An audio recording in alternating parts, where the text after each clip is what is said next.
Welcome back. You're watching the Daily Rundown with me, Fiona Fox. I have Tom Short and I have Mr. Stephen Lindsay with me, help me through the stories today as well.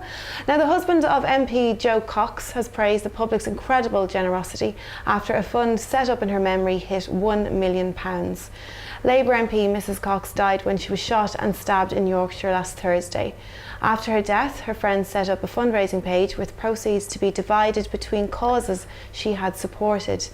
The Royal Voluntary Service, Hope Not Hate, and the White Helmets will receive the money, and her husband Brendan said the money would change lives. More than 30,000 people have donated so far. There's been a really incredible reaction, I think, to this tragic event from last week. I guess it's kind of a fitting tribute to a lovely woman and a great MP, would you say? Yeah, I mean, it's bittersweet.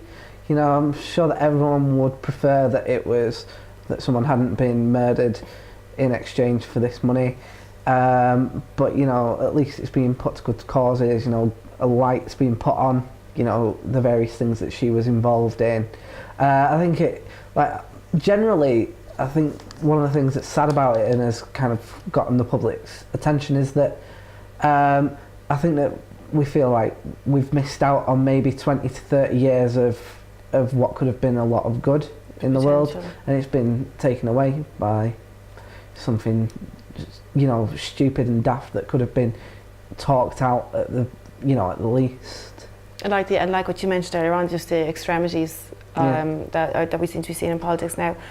What do you think, Stephen? I mean, it's less than a week, or it's 5 days since they managed to raise that amount of money. You've got to, unfortunately, when horrible things happen, you've got to, for the sake of your own sanity and for the sake of trying to see the good in humanity, you've got to look for the positives. You've got to look for some pluses coming out of something, and this is one of them.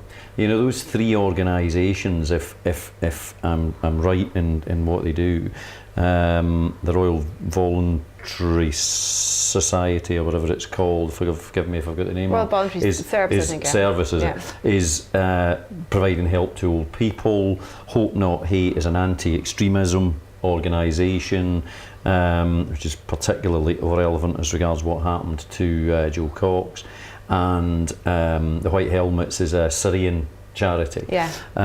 And you know, they're all great things, and as you say, as Tom said earlier, it's you know, in this, those three very good organisations, if I'm honest about it, I knew of one of them before this week, and I don't know how many you've even heard of, but I'd only actually heard of one of them.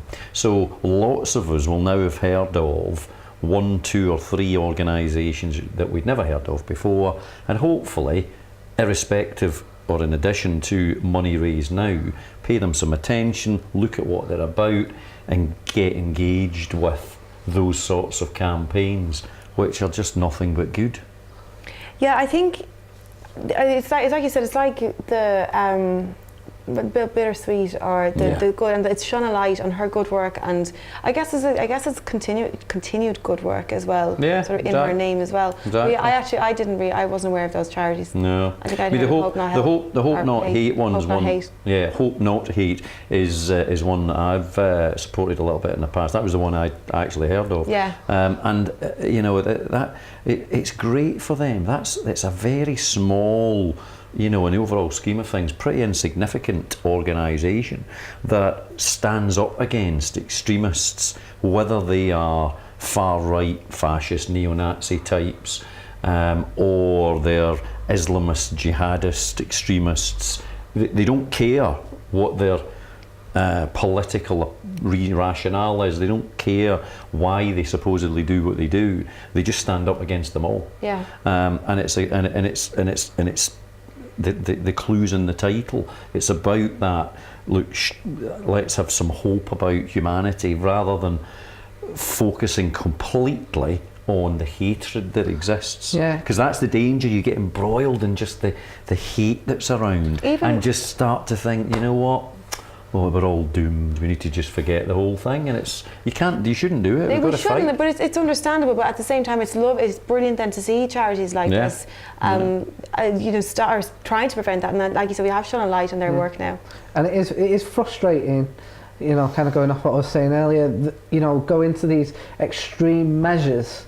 Like, how good is your argument? How good is your cause if this is what you're having to, do in order to kind of get your point across? I feel like the actions going that extreme undermine whatever you are trying to kind of do moving forward. You can move forward with everyone together much more cohesively and, in much quicker succession with everyone together and rallied around you than by taking out your adversaries. Yeah. I think what's lovely to see though is in the events like this, the British public, they do pull together, and we did, the campaign was obviously off for a few days like that.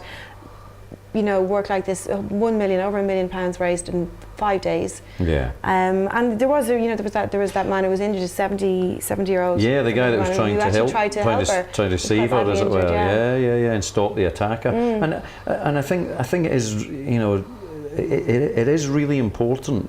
What you're saying there about people coming together and the good. My own view is fundamentally humans are good. And actually we will try and help each other. But of course, the news will generally be full of the stories that are negative, because they're stories, it's big things that have happened, like Joe Cox's murder. It should be all over the news because it's really, really important. But what happens though is that people see those negatives, and you begin to think that everything's just a disaster. But actually, the reality is that if something's going wrong, generally speaking, people will pull together. And there will be a community spirit that kicks in. There will be a help each other spirit that kicks in. It is that hope not hate type thing. It's about expose the extremists and find the good that gives us hope, and the nice things that are happening, like this fundraising. Yeah. It's just a great thing, and it's the money, it's the profile for these organisations. And you've got to look at Joe Cox's husband and wider family. They will see this as I'm sure as a positive outcome on a just fundamentally horrific thing, obviously, and it's little consolation, but they will see it as a positive, because there is a positive there, and it's a great thing, and people have pulled together. Yeah, it's like, I don't know, out of the storm comes a rainbow. That's it. Isn't it? Thanks very much for that, guys. Our last story of the day now. A woman arrested for shoplifting has claimed she was working undercover for a company called Mystery Shopping UK. Police in Manchester have issued a warning about the scam, which was first uncovered in Devon. The company's website, which is shared by the police, is still advertising a shoplifting/theft service. They say shops pay for them to help them improve their security, but actually it's a scam.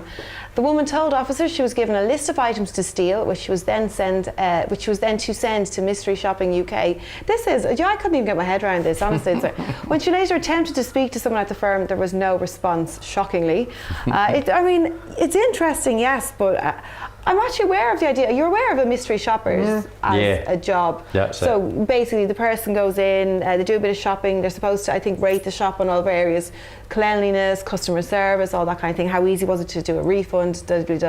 This, I don't know, how would you fall for this? I think some people would. Do you think? Well, apart from this woman, yeah. I don't know how this is a scam, because a scam gets money, and Nigerian prince, are you struggling to get up? Are those scams? Yeah, honestly, money's a goner. It's not going to get any bigger, I can tell you that, right? Learn from my mistakes. It's not going to get any bigger. No, fair but yeah, I don't know who's making any money from this. Going, why don't you go and steal wasn't They do a the idea shoplift. that wasn't the idea though that this woman was saying she had to then send what Yeah. she'd stolen to them. So they had a shopping list, basically. They were getting the goods which they could then sell. Wasn't that the scam? Yeah, that was the the scam, money-making aspect of the scam. But then again, maybe it's just some people having a laugh, trying to get people going off shoplifting and getting arrested around the country because they think it's funny. And apparently, I haven't had a look, but the website is apparently looks relatively legitimate. Yeah. You know, it's quite good. But I think you can understand why people fall for it. We've all, well, maybe it's just me, but I would suggest that we've all at some point, even although we know that we get emails and we've got to be careful when there's a link, and we've got to be careful about anything that's saying something's gone wrong, you need to fix it, enter details. Don't do it. Yeah. We've all probably got close at one point to pressing a button or putting in something and then thought, hold on a minute, hold on, no. And if you just rolled with it for another 10 seconds, you'd done it. And it's that sort. Do you think this so? is different. She had to go and It seemed too easy though. I mean, obviously she was, well, not too easy. I mean, I don't know how easy it is to shoplift. I've never done it. But I mean, imagine she thought, as a kid. As a kid, Me as well. I think the funny thing here though is that the poor woman's gone in, and there was a stipulation that, and if you get caught, all you have to do is reveal that you're the mystery shoplifter. It's meant to be a test for the security. It's like a get out of jail free card. Oh, well done. You've done well that you caught me, and they're going, you're joking. There's no such thing. Yeah. But if it's true, you've got to pity this woman. If she's fallen for it, and it is genuine, and who knows? But if it is, and she's now being arrested in the news,